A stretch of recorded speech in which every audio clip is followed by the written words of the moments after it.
Hello and welcome, everybody. I am so excited to introduce Matt Kuchera of the Vet Pivot podcast.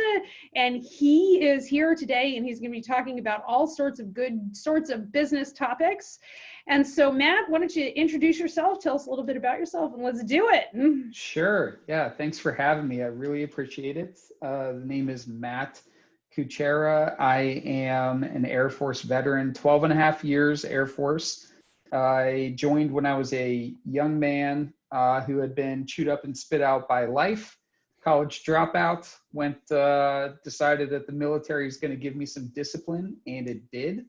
I took that discipline and ran with it as an opportunity to change the direction of my life, which also happened. And as a result, the Air Force has given me things that I never thought that I was deserving of or thought that I could achieve. I'll give you an example. I was not the best student in high school. I was much more concerned with friends and sports, and my social life and athletic pursuits were much more important to me. I somehow got into college. I'm going to say it's because I could throw a baseball very hard. But when that fell through because I got hurt, I then realized that I don't want to be in school. I'm not ready for it. So I dropped out, and I worked odd jobs, a lot of sales positions, retail positions, and finally found myself couch surfing and sleeping in my car for a couple months. And I walked into a recruiting station and I said, hey, I need a job. Happened to be the Air Force. It could have been anyone at that point in time. I really was not, it's not like I was super partial. I wasn't very in touch with my military heritage as far as my family, even though it does go very far back. I wasn't aware, not something I ever knew about.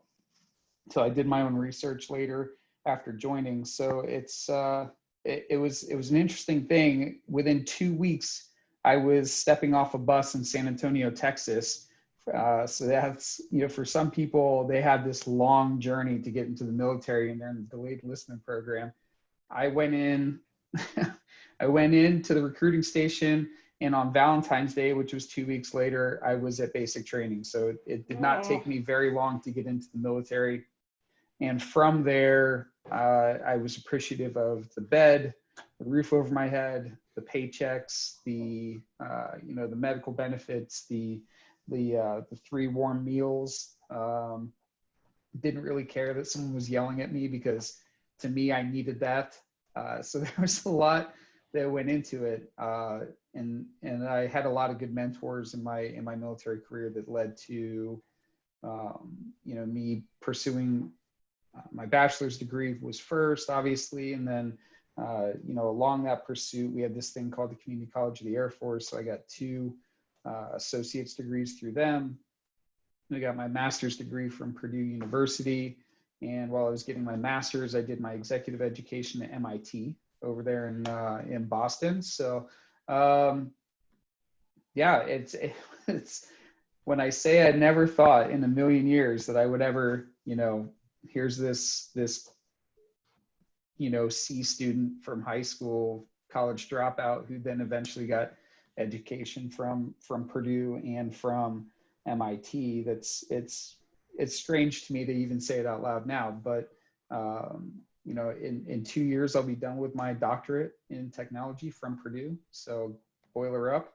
And now I work in the finance industry after a successful 12 and a half year military career. That's me in a nutshell. I think I rambled on for a long time. No, that's okay. That's completely fascinating. And you said something that I don't even know if you recognize that you said it, but about what you were deserving of. Yeah. I struggle with that a lot. Even today, I think, veterans, we have a hard time assigning value to ourselves. That's in the closer you are to your service, or, how long ago you were in, the more so it's there. And as you kind of, sink your teeth into civilian life again, you start to reevaluate and realize, okay, I do have this value outside of, am I an E5? Am I an O4? our value in the military is placed so much in our rank and our pay grade, and that's because it dictates what role you serve, and how many people you lead, and at what capacity you lead those folks, and what you make. All of that is contingent upon this rank and this letter number assignment that you're given. When you get out of the military, you kind of determine that on your own. It's how hard you work. It's how hard you work to align your goals to what you wanted to do when you got out, and you get to set your own value in that sense. It's very cool to get back to learning more about yourself and what you're worth. That's pretty fascinating, because you may not know this, but Escoffier, who was the guy who essentially encyclopedized French cooking, invented the brigade system in a kitchen. Ooh. Very popular, isn't it? Right. And he took it, like the brigade system came out of the Napoleonic armies. And and I think that there's a lot of how people in food define themselves, and what they are and what they're doing and what they're able to do based on like literally where they may be standing during service. Much the same way that we have in the military. Right. I'm very defined by the fact that I was like an 03. It's tough, because I think that there's this limiting factor that you place on someone's ability to contribute to the mission. So when I got into higher positions of leadership, I took that as an opportunity to empower the people that worked for me and to see what they brought to the table. At that time, when you step in, the moment you move on from, I would say, junior enlisted, and step out of that leadership, or step out of that, kind of, I'm just here to do a job type mentality. And at least on the enlisted side, you move into an NCO position where you're leading people. It's no longer about you. That's always been the message that I've heard throughout my entire military career. It's no longer about you. It's now about those you lead. So the moment I was able to do that, it became, okay, well, how can I empower you? How can I, remove impediments and blockers that are standing in the way of you being able to be more successful? How can I get you the resources you need to do your job? And that then became and kind of set the tone for business. And why I like it so much is because when you're in that leadership role, now it becomes about relationship management. So now here I am trying to support and help out my subordinates, the people that are working for me, so that they can do a great job and get recognized for that. And I'm working on my relationships with my senior leadership on how can I get more resources? How can I get more time on a project if I need that? Hey, what's plan B if we can't do plan A, and how can I shield them and protect the people that work for me from the wrath of leadership if we are running a little bit behind, right? So there's all these things that you do, and I really got fascinated by this relationship management and how that relates into project and program management, and that kind of started the course for me on what I wanted to do at post-service. So that's kind of what I do now, is I'm IT portfolio management. So it's a lot of fun. That's super interesting about what you said about relationship management and product, and I think you said process management, right? Yeah. So you're managing processes, products, people, all the P's, projects, all the P's, programs. Right? Yeah, that's right. And so fascinatingly enough, when I talk to people about getting their food safety systems, their compliance, all of that sort of stuff, it's all about creating functional systems that the people can actually use. Yeah. So how do you, when you're working with people, do you map those? One of the more fascinating courses I had in my graduate studies was a course on process management and mapping, a BPMN language, right? Process modeling language. So that was always really interesting to me to learn how to use a program, say like Visio, to draw a process map and the different layers of that and what that looks like. So I've brought some of that into my current role where I'm drawing the parent map and then, getting into the collapsed sub processes and then blowing those out into other, so getting really organized with how we do things. And it took me a while to do that because I wanted to step back and kind of watch how we were doing things and then create new efficiencies based on that. So more of like a business analysis role. That's actually exactly what we do, and a lot of what I help my clients do. Right. It's very formalized, and it is it's based off of failure mode effect analysis from engineering. Okay, right. So it's called HACCP, Hazard Analysis for Critical Control Points, right? And I think it's super interesting we're having this conversation because I think a lot of my listeners are not 100% sure what HACCP really actually is. Right. And so what's really interesting is that HACCP came to us from NASA when we were putting rockets into space, right? Because the idea is that you really kind of can't do finished product testing in rocketry. Right. Because people die. People die. That's right. Yeah. You can't do that. So let's not do it that way, right? Right. And it's been refined, and there are all sorts of ways that we do it, but and I covered not too long ago on the podcast, the process flow diagramming.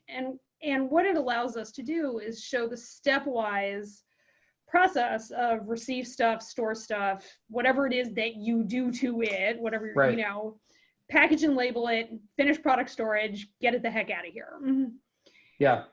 And creating those efficiencies, because the question we're always asking is, how is what you are doing creating value for your customer? Right. Yeah. Right? I mean, at the end of the day, that's what it's all about, right? I mean, you're in business. Businesses are in business to create value for the customer. To right. solve a problem, right? And so once you figure out how to solve that problem, then it becomes about how can I deliver that more efficiently, more effectively, and with greater quality to my customer, so that, I think Toyota is a great company to learn from in that sense, in how they continuously try to process improve, and it becomes part of the culture. If you're a company right now that is really caught up in your processes, I think like we were talking beforehand, but not really focusing on how those processes feed into the end result, which is the product in the customer's hand, then you're missing the point of why you're in business. You've strayed from the path of success for a company, and what you're doing is you're actually siphoning away from your revenue stream.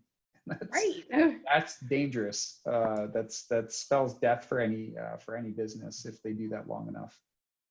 So let me ask you a question, because I think my customers come up with this, and I know my podcast listeners come up with this, is the difference between being customer responsive, right, and flexible to what your customers need, and trying to be all things to all people. Right. Yeah, you can't be all things to all people. That's for sure. You have to be on message, and you really should write down. I had a great mentor that taught me this recently, is, and pertaining to Vet Pivot, which is my business, you should know your customer stories. Mm-hmm. And at the very minimum, you should know there are 4 basic customer stories, right? You have your customer that is never ever going to be a loyal customer. They just will not. They may have somehow stumbled upon your business. They may have shown up. They're never sticking around. It just, you can go to your blue in the face, they're probably not going to stick around. And so why waste time trying to market to or cater to that person? Why spend energy on trying to get them converted to a loyal customer when they're never going to be one? On the opposite end of that spectrum, you have your devout followers, you have the people that are always going to come back for more because they love your brand, they love what you do, they are a loyal customer through and through, and they're all about your company. So they don't require as much attention either. It's really the people in the middle. So you have the people in the middle who are, they're very interested by what you have, but they're not quite sold on whether or not they should be loyal to you. That's really the person you need to focus on. And then the ones that are in and are going to be a repeat customer, their big focus is going to be quality. Whereas the one prior to that I was just talking about, their focus is going to be value. What's the value add? Right? The third one's going to be quality. How can I continue to get the quality that I've come to expect that's going to make me a devout follower of the brand? So those two in the middle are the ones where you want to spend the majority of your time if you're a company, so that you can convert them into and lead them down the path of, hey, this is why you should always come to my company. This is what we have to offer. And as you can see, there's a value add. As you can see, there's, you're getting good quality. And now over time, if we're delivering on value add and quality, you're going to be left with no choice but to continue to come back, because that's what we deliver on time and again. And you'd be silly to go looking for something else. I think that's really super fascinating, because there's so much of the story of sustainable food that is about the quality, right? Yeah. I mean, yep. That's why people go and buy from their local farm store, and even now it's like human safety. Yeah. They don't want to go to the grocery store. Yeah, that's right. Yeah, people. So in that industry, I would imagine quality is king, even more so, right? So it may be the other way around. So we're delivering quality, and because we're delivering quality to so many people, and we focused on the quality, and word of mouth advertising is spreading, and people are starting to understand, hey, this is a company that's built a foundation of quality and trust in the product. It allows you to scale, which then adds more value to the customer, because you can now, get reduced costs on your goods that you are then passing on to the customer. I would imagine there's savings in scale, right? So it may be flipped in that instance in that industry. I'm taking notes, because that's one of the reasons I love doing podcast interviews, is because I always learn so much. Right. That's 100%. And I always tell my audience for Vet Pivot, like, hopefully you got as much out of this as I did, because I have a notebook, that's full of pages and notes. I get to talk to people that are interesting and have experiences that are beyond what I have. And through those conversations, I become, I get a broader perspective, and it makes me a more well-rounded, I guess, conversationalist, if nothing. Well, and it builds, like, learning how to have those conversations. And this actually feeds into the next question, like learning how to have those conversations and creating trust and credibility with people. That is, for a lot of local food, their quality story that then brings people in the door. But it's making that repeatable and scalable. That's what they have such a tough time with. So are we talking like grocers, or are we talking about distribution centers? What's the... So not really distribution centers, people who are running markets. So small local independent grocers. So not Kroger, right? Right, not your big guys, right? No. Kroger, Wegmans, yeah. Those guys, I mean, they have it pretty figured out. It's the people who want to supply Wegmans. It's the people who want to supply Whole Foods, I see. Okay. where So they've it's created this beautiful brand story. And then all of a sudden, the local buyer from Wegmans comes in and says, okay, hey, we want to buy your peanut butter, your pork chops, your whatever. right. We'll send a 53-foot truck. And you're like, okay, so I made 1,000 pounds last month. Yeah. 53-foot truck, a little bit different scale, right? Right. Um, right. And I'm sure that there's pressure to fill that order there where quality can then take a hit because you're maybe bypassing, skipping, or overlooking some quality steps that you have for the sake of time and filling an order of that size that maybe you're not used to filling. But what that does is it alienates you from your brand and what you built that on. Your brand should always be built on quality first. It should always be built on creating a good product, not a, hey, we can get it done fast product, right? This, even though, and don't let companies like Jimmy John's fool you, even though they're freaky fast, they still make good sandwiches, right? So it is very, very important. And any company that's doing well in the market is focused on quality first. It's a huge, huge industry alone, and just quality consulting on quality and how to increase efficiency and quality itself in a product. And that just comes down to, I think where I would go with it, right, is the conversation piece. If you say to a buyer, hey, that's great that you want to buy a 53-foot, trailer full of my pork chops, right? Awesome. I love that. I cannot scale to that in one month, right? I need 3 months to scale to that. I need 6 months to scale to that. Or if you really love the product that much and you want to help out, I mean, there's got to be a way that maybe you can help us source what we need so that we can produce the same quality product, and just having an honest, ethical conversation and with that buyer and saying, yes, you understand though, you love the product. Why? Because it's good quality product that adds value to your store and to your customers. So in that sense, I don't want the quality to slip because that's what you've identified as what you want 53-foot trailer worth of. So, Right. and so then that needs to become the conversation first. Is let's solve for scale while saving quality, rather than let's scale and we'll think about quality later. That's kind of the I would imagine that industry is just as important as anything else. I think it is. And I think it gets back to what you were talking about leadership, because I have leadership conversations with folks. Yeah. And when you're in business, no, you don't. I mean, you have subordinates, sure. Like I have people that work for me, and all my customers have people who work for them, but Right. they also work for their customers. So, Yeah.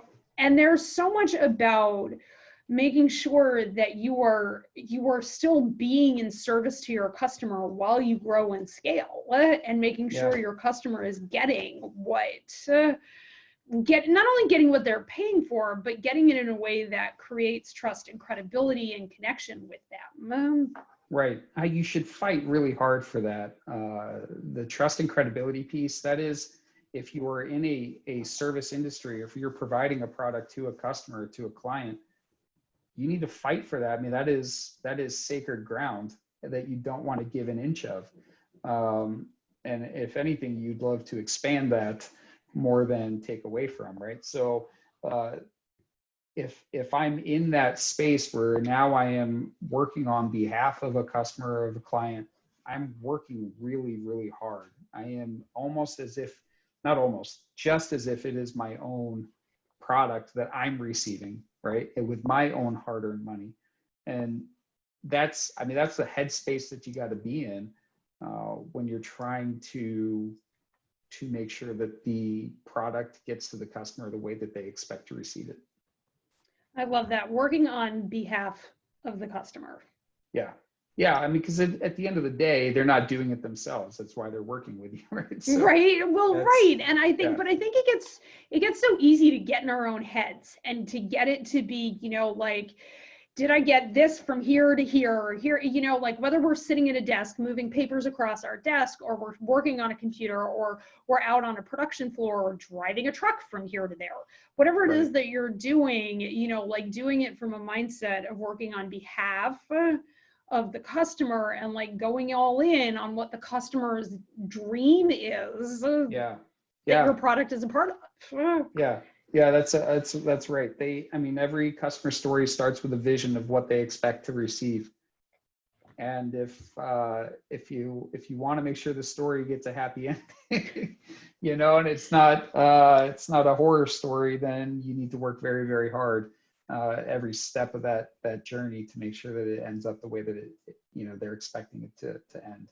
So I think, no yeah. one goes to a Disney movie, and puts their kids in front of it with the expectation that it's going to be really sad at the end, right? It's always sad at the beginning, right? Right. And then the hero comes in. Well, guess what? It's sad at the beginning. The customer reaches out to you. It's your turn to play the hero and make sure the end of the story is a happy one, not a sad one. So, yeah, that's at the end of the day, it's just customer service. It's making sure that your priorities are straight as a business, and you would not exist if you did not have customers and clients.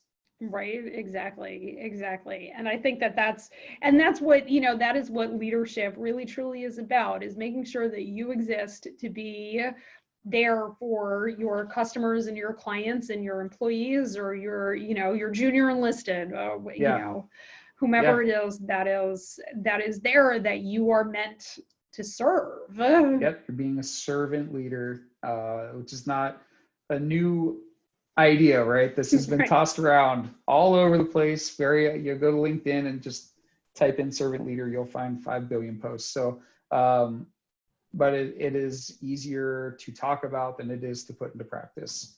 And the reason for that is because it takes constant reminders that I'm here for others. I'm here to serve those I lead, and you kind of have to, until it becomes second nature, until you get that muscle memory as a leader, you kind of have to continuously repeat it to yourself. And then eventually it'll kick in, but you should always have those reminders and those talks in the mirror. Are you aligning yourself? You should be aligning yourself too. Is your ego standing in the way? Right. Right now, it's super easy to let our egos stand in the way. So let me ask you, like, as we like kind of bring the conversation to a little bit of Sure. a close here. Are there any resources, like you mentioned, you're getting your PhD, which is pretty amazing. One of my Yeah. favorite vet school professors went to Purdue, by the way. Spoiler up. And yeah, so they have a very good vet school at Purdue. That's awesome. That's a great university. They're definitely an industry leader in a lot of ways. But my favorite way that they're an industry leader, and I'll just plug the school here for a second, is they haven't had a tuition hike. They haven't had a tuition increase in 9 years. Wow. And so for the second or third year in a row, it is now cheaper for a freshman to get a 4-year degree from Purdue than it was for a freshman in 2012.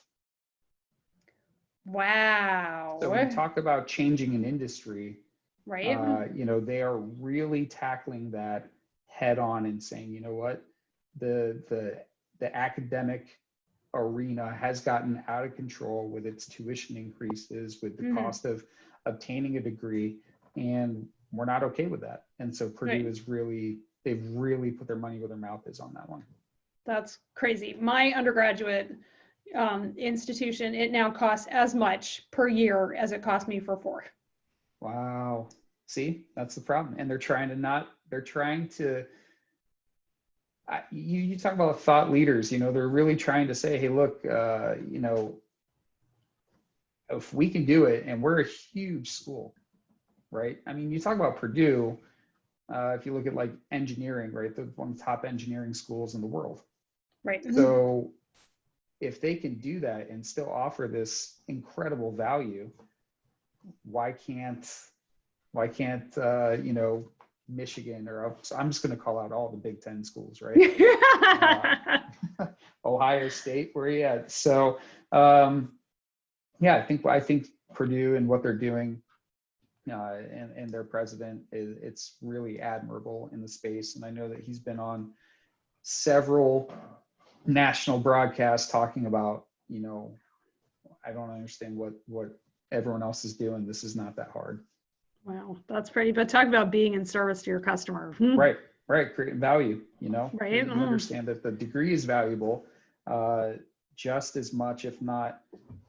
I'm sorry, I'm getting that backwards. The degree is valuable, but leaving school with a valuable degree without a mountain of debt is even more valuable. Right. Well, yeah, no, absolutely. Absolutely. So after that little like sideways, but that's awesome. That's great. That's crazy awesome to hear. And, because because the other thing is we're all people, right? And we're people worried about sending our kids to college and paying for it. I will tell you that. And so that's pretty amazing. But so you do have access to like this unholy level of resources because you're in a PhD program, but what are there resources that you have found that are really super good when it comes to, maybe business mindset and leadership or servant leadership that you really like to recommend? Yes. Okay. So there are a few, and I'm gonna take a second to think about which ones I really want to recommend. There are a few that really changed my perspective. It is there's one called, sorry, I'm just looking at it right now. I just want to make sure I get the title right. So it's called The Meaning Revolution. It's by Fred Kaufman, who is a LinkedIn contributor. He's a hugely brilliant guy when it comes to meaning and purpose and motivating people to find why. And so he has been really, really helpful. I read his book right before I decided to get out of the military, and I found it to be really fascinating. Another one is going to be, I'll plug a vet real quick, but Jocko Willink wrote The Dichotomy of Leadership. And a lot of people know him for extreme ownership. However, he wrote Dichotomy of Leadership, which is based on chapter 11 or 12 of the Extreme Ownership book. And he wrote it because he felt this need to course correct people that were reading Extreme Ownership and not paying attention to the dichotomies of the principles that he was trying to convey through his military leadership experience in the SEAL teams. And that is, it takes balance. You need a balance of approach. You can't go too hardcore or too soft, right? You have to be somewhere in the middle when it comes to your stance on, discipline and how to follow up on disciplinary things, or when it comes to how to manage, a team of 40 people that are struggling to meet objectives. How do you balance your approach to that so that it fits correctly, right? There's gonna be this, if you go to, I guess what he's saying is if you go too far in any direction, it's a bad thing, right? So those two books. And then, I read Radical Candor. I believe it's Michelle Scott. She was she worked for a bunch of the big tech companies. Kim Scott, not Michelle, Kim Scott. And she just talks about some of the best lessons she learned revolved around this idea that you have to be completely truthful and honest, forthright, and finding a way to do that and not sugarcoat things, but also not come across as a jerk is a delicate balance, right? But it's one that will pay dividends when you look at the results of those that you lead, or those that lead you, right? Because you were honest and transparent in your communication to the point where it left nothing to guess or chance. They understood exactly where you stood on a topic, but you also didn't come across as someone who is difficult, unapproachable, or on the, if we're talking about dichotomies, right, or on the other end of that is apathetic or laissez-faire. So it's a really good book in that sense, that it kind of helps you dial in your truth, as far as how you convey what you want. That's amazing. I love that. I'm going to go check. I haven't heard, it's not very often I do this. I'm a very well-read person. I'm not going to lie. That Radical Candor I have heard of, but the other two I have not. Yes. And so I am totally going to go check those out. I'm so excited. They're great books. The Meaning Revolution was really, really good. And I read a lot as well. And if I'm not reading, I do, for exercise, I do like rucking. So I'll go for 3 hours, I'll be out, 4 hours, I'll be out and get, 15, 16 mile ruck in on a weekend, which is military speak for hiking with a backpack full of stuff that's really heavy. Most of us stop doing that after we leave. Right. Yeah. I miss it. It keeps me close to the tribe that I feel far from sometimes, but, I can put on a book and really listen to and kind of gain some nuggets of wisdom, or if it's like a book that I've already read, then I can go back and listen and maybe catch some things that I missed before. So it's always a good way to do that as well. Excuse me, that is pretty awesome. I love it. Okay, so tell us how, if people are more interested in the leadership conversation Sure. and getting in touch with you, like, tell us all the details of where you are and how my listeners might be able to get in touch with you. Absolutely. So I am Matt Kuchera, right? It's my name, but at Vet Pivot on all social platforms is the best way to get in touch with me. That's VETPIVOT. Geez, I can't even spell. Vet Pivot, and go to ownyourpivot.com/welcome. There's a little landing page that I created so that it can better funnel people to the areas that are going to serve them best in the Vet Pivot world, and kind of help curate that experience for you. Or you can just listen to the Vet Pivot podcast, which is on all major platforms. Most frequently, people will go to iTunes or Spotify, but we are everywhere. Sure. Right. Excellent. And I love the podcast. So thank you very much. Yeah, it's been a lot of fun. Good. It's grown quite a bit, but it's a passion project of mine, and it's helped a lot of veterans out, which I am thrilled that it's been able to do that. Yeah, no, it's a blessing in our lives to be able to help out veterans in the varying ways that we do. It's really good. 100%. Absolutely. All right. Well, thank you so much for being on the podcast. It's been wonderful to have you here. I look forward to staying connected on LinkedIn. Yes. And we will talk soon, I'm sure. Thank you for having me on. I appreciate it. Thanks so much. Okay.